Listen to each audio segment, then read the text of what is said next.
Selamat datang rekan-rekan aparatur sipil negara di seluruh Indonesia. Kali ini kita akan membahas sesuatu yang sangat krusial. Sesuatu yang bukan lagi cuma ada di film fiksi ilmiah, tapi udah ada di depan mata kita. Yap, kita akan bicara soal Artificial Intelligence atau AI dan bagaimana teknologi ini akan menjadi partner kita dalam membangun pelayanan publik masa depan. Oke, mari kita mulai langsung dengan sebuah pertanyaan, ya. Ini pertanyaan buat kita semua renungkan bareng-bareng. Siapkah Anda? Ini bukan cuma soal siap sama teknologinya loh, tapi lebih ke siapkah kita secara mental, sebagai individu, dan sebagai satu kesatuan ASN buat masuk ke era baru di mana pelayanan publik itu jadi jauh lebih cerdas. Kita semua pasti merasakannya di lapangan setiap hari kan, tuntutan dan ekspektasi masyarakat itu sekarang, wah, tinggi sekali. Mereka udah nggak mau lagi tuh antre berjam-jam, nunggu berhari-hari buat satu izin, atau bolak-balik karena berkas kurang. Maunya apa? Cepat, transparan, efisien, dan kalau bisa, semua selesai dari genggaman tangan. Nah, inilah realita baru yang kita hadapi bersama. Nah, sekarang kita masuk ke bintang utamanya. Kecerdasan artifisial atau AI. Eits, lupakan dulu gambaran robot-robot canggih yang mau menguasai dunia ya. Untuk obrolan kita kali ini, yuk kita lihat AI sebagai sesuatu yang jauh lebih dekat dan lebih praktis. Sebagai calon rekan kerja kita. AI ini nggak muncul tiba-tiba dalam semalam loh. Perjalanannya itu panjang banget. Dimulai dari konsep di tahun 50-an, terus berkembang pesat di era 80-an dengan machine learning, sampai akhirnya meledak di tahun 2010-an barengan sama era big data. Tapi poin yang paling penting buat kita semua adalah yang paling bawah itu. Kini, sekarang AI itu sudah matang. Dia udah jadi alat praktis yang siap membantu pekerjaan kita sehari-hari. Jadi, simpelnya AI itu apa sih? Ya, seperti yang ada di layar. Ini adalah sistem komputer yang kita ajarin buat melakukan tugas-tugas yang dulu cuma bisa dikerjain sama manusia. Mulai dari belajar mengenali pola, dari tumpukan data, membuat pertimbangan-pertimbangan logis, sampai ya itu, membantu kita memecahkan masalah yang rumit. Nah, ini adalah poin yang paling krusial dan harus kita ingat baik-baik. Tolong garis bawahi ini ya. AI itu bukan pesaing kita. AI bukan diciptakan untuk menggantikan peran kita. Justru sebaliknya, tujuannya adalah untuk memberdayakan kita, melipat gandakan kemampuan kita, jadi kita bisa lebih fokus pada hal-hal yang benar-benar butuh sentuhan manusia, empati, kebijaksanaan, dan interaksi nyata dengan masyarakat. Oke, setelah kita paham kalau AI ini adalah teman, sekarang mari kita lihat bagaimana dia akan mengubah cara kita bekerja secara fundamental. Ingat, ini bukan lagi sekedar mindahin dokumen dari kertas ke PDF ya. Ini adalah sebuah pergeseran paradigma total. Perubahan mendasar dalam cara kita melayani publik. Perbedaannya kelihatan jelas banget di sini kan, kiri dan kanan, seperti siang dan malam. Di kiri itu model lama yang kita kenal, berbasis loket, prosesnya manual jadi lambat, dan cenderung reaktif, nunggu ada masalah baru bergerak. Nah di kanan, itu tujuan kita.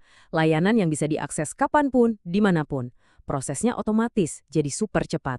Dan yang paling keren, layanannya itu proaktif dan personal.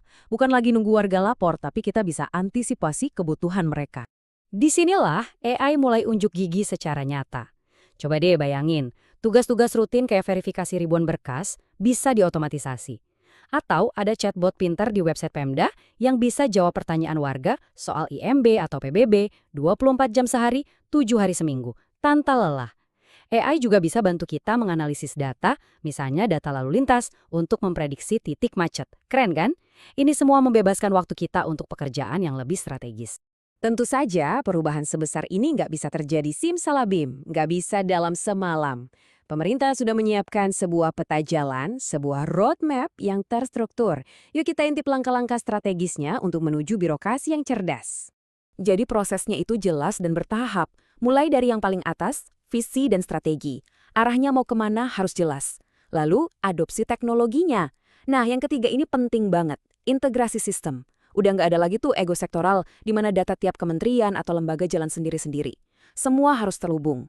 Dan yang terakhir, nomor 4, ini jantungnya, yaitu pemberdayaan kita semua, para ASN, lewat pelatihan dan peningkatan kemampuan digital. Lalu, apa hasil akhirnya? Buat apa kita capek-capek transformasi?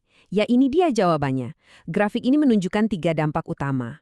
Efisiensi kerja kita meningkat tajam, kepuasan masyarakat pelanggan utama kita juga naik signifikan, dan yang tidak kalah penting, akuntabilitas kita jadi semakin kuat karena semuanya tercatat secara digital. Inilah buah manis dari kerja keras kita semua nanti. Nah, sekarang kita sampai di bagian yang menurut saya paling penting dari semua obrolan kita. Setelah kita bicara soal teknologi, strategi, dan rencana besar, pada akhirnya semua itu akan kembali ke siapa?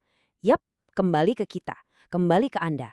Karena masa depan pelayanan publik ini benar-benar ada di tangan kita semua. Saya ingin Anda semua meresapi kalimat ini dalam-dalam. Anda, kita semua, bukan objek perubahan. Kita bukan penonton yang pasrah diterjang gelombang teknologi. Bukan. Sebaliknya, kita adalah subjeknya. Kita adalah agen perubahannya. Kita adalah motor penggeraknya. Teknologi itu cuma alat, cuma kemudi. Yang jadi nahkodanya, ya Anda. Kalau begitu, bekal apa yang kita perlukan untuk jadi nahkoda yang andal? Ada 4 kunci utamanya. Pertama, kemauan untuk terus belajar. Dunia berubah cepat, kita juga harus mau belajar hal baru. Kedua, kemampuan beradaptasi. Harus lincah, jangan kaku. Ketiga, pola pikir digital.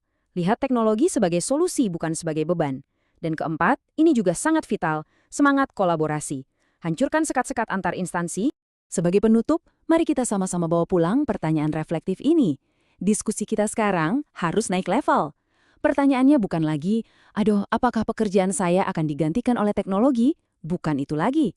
Tapi pertanyaannya adalah, bagaimana saya akan menggunakan semua teknologi canggih ini untuk memberikan pelayanan terbaik bagi masyarakat dan membawa Indonesia melompat ke masa depan? Mari kita jawab pertanyaan itu dengan karya nyata kita bersama.